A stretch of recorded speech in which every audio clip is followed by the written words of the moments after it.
Hello, this is the Watchdog, and welcome back to Fun with Watches. If watches weren't fun, you'd only need one. Today we're going to review the Bangwei 8803. Let's start with wrist check. I'm wearing a Pagani Design PD 1782, and Greg was wearing my Pagani Design PD 1696. Grogu was asking Master Skywalker about Ben Solo. He was confused because sometimes he seemed very happy and outgoing, and other times he seemed grim and deep in thought.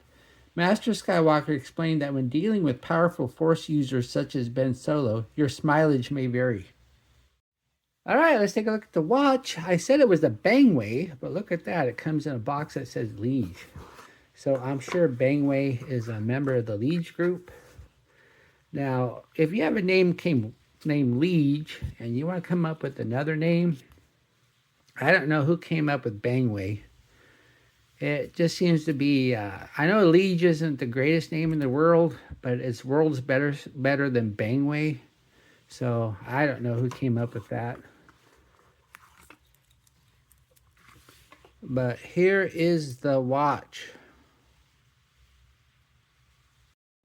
This is the first Bangwei on my channel, but since the box says Liege on it, it's safe to say that this is a Liege watch, and I've reviewed lots of them. This is, of course, an homage to a 5711 Nautilus, a watch that Patek quit making because it was just too damn popular. But at around $10, nobody's going to confuse this for the real thing, not even the Facebook Marketplace AI that keeps flagging my watches as counterfeit, even though they are clearly branded. When you look at the AliExpress ad, we have some seriously conflicting information. It does say alloy case, which is true, although the case back says all stainless steel. Then it says sapphire, which it is not, but right underneath it says ore high hardening glass, which it is. Then it gives the automatic symbol, but says quartz, which it is. Then in the bottom left it says threaded crown, which it is not. The watch comes in 5 different colorways. I chose the light blue, although that trend seems to be lessening. In hindsight, I would have got the traditional blue so I could have paired it with my Nautilus leather strap. The watch is 39.5 millimeters if you measure at the flats of the bezel, but 43 millimeters if you measure from ear to crown guard. It's 47.8 millimeters lug to lug, but these little connecting links do not articulate, so it really sticks out a little bit more. It's only 9.8 millimeters thick, so it's pretty thin. And the lug width does not apply, but it's 23.5 millimeters where the bracelet meets the case. And it weighs 109 grams on the supplied hollow link bracelet with 2 links removed. This is a Nautilus homage, so this bezel has vertical brush marks. Unfortunately though, on a chrome plated watch, it doesn't look very nice having these brush marks. They just don't look very well because they're brushed and then chrome plated. And then the bezel itself, once again, the whole thing's chrome plated. And it looks like the bezel itself is part of the case. It doesn't appear to be a separate thing. And then we have the dial. The dial is a light blue teak. You can see the horizontal striping. And then we do have loomed indices with the double baton at the 12. It says Bangwei up top. No mention of water resistance. You only get to 30. And then you have the stick hands, and they're loomed. And then you have the unloomed second hand. And it misses the marks, but just barely. And it's short enough where you don't really care. Then we have a date at the 3. And then we have a half index right next to the date. So the movement itself must be pretty small to have a date wheel that small.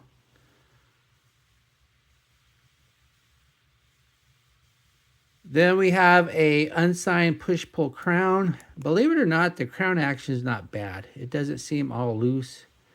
And I know every time I say this, it always fails in the test. But, oh, it jumped like crazy that time. Of course it did.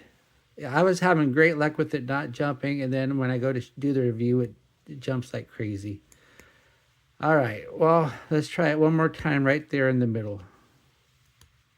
Yeah, it jumped. Okay, so you do have minute hand jump, but if you hold the crown when you press in, it helps a little bit. I just don't understand. I was having great luck with it.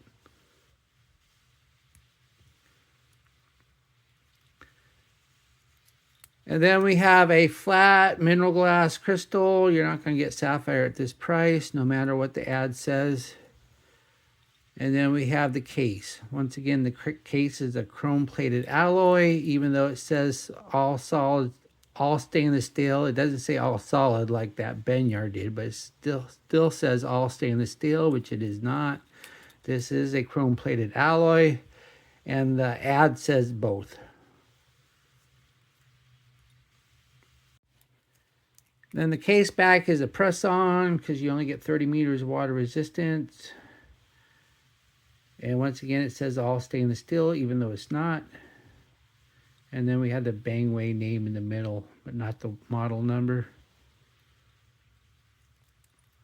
Then underneath, I don't know what the movement is. I didn't really feel like popping the case back.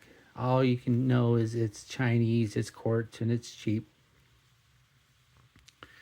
And like I said, I thought the crown action was good, but I've been having some... See, that time it didn't jump at all. So I don't know. I guess your mileage may vary. Then we have the bracelet. Unfortunately, the bracelet's hollow and it's a fake H-link. I hate these fake H-link bracelets. I wish they would just accept the fact that it's not an H-link and not make it look fake. I just hate fakery. And it is hollow. You can see the seams and you can just tell by feeling it. Then we have push pins, not screw pins. And I had a difficult time getting the push pins out. I really had to pound on them pretty good. Unfortunately, these hollow link bracelet, that seems to be the case a lot. Sometimes I really have a difficulty with the push pins. And then we just have a press clasp with no micro adjust.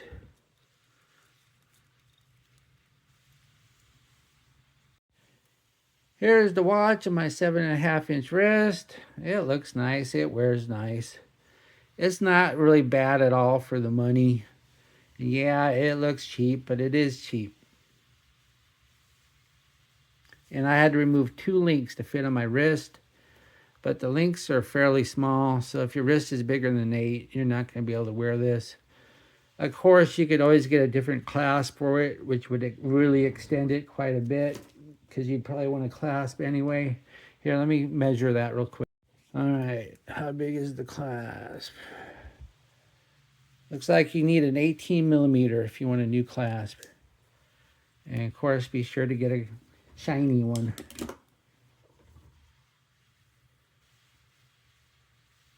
Then I don't know if a leather strap would fit it or not.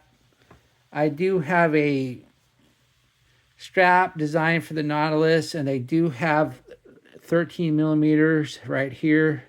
So I think it would work. So it doesn't match the dial at all, and I didn't want to show it to you on this because it doesn't match the dial. Here we are in the loom room. Wearing the watch for review purposes. I was kind of shocked that I could actually notice that it had loom the first time I went light to dark. As we speed up the time, we see that everything starts out with a decent glow. Yeah, everything is fading too fast, but it is a $10 watch and it still has better loom than the last Pagani design I reviewed. What do I like about this watch? Well, it's thin, so it wears nice and flat. I do like this teak dial. It's pretty good for a watch in this price. And sometimes you can set the hands accurately. What are my grapes and groans? Hollow fake H-link bracelet. No micro adjust on the clasp. And it says all stainless steel on the case back when it is not. Do I recommend this watch? Yes, considering the price. Compared to other Nautilus homages in this price range, it's not too bad. And the loom is somewhat useful, if not great. Well, thank you for watching my review of the Bangwei 8803. And I will be back with the unboxing video. I got 2 watches coming in that one of them is pretty good. It's not from AliExpress though. If you do like this Bangwei, be sure to use my affiliate link and I might get a tiny commission. And if you don't want to use my affiliate link, I understand completely. Be sure and like and subscribe to my channel. Bye.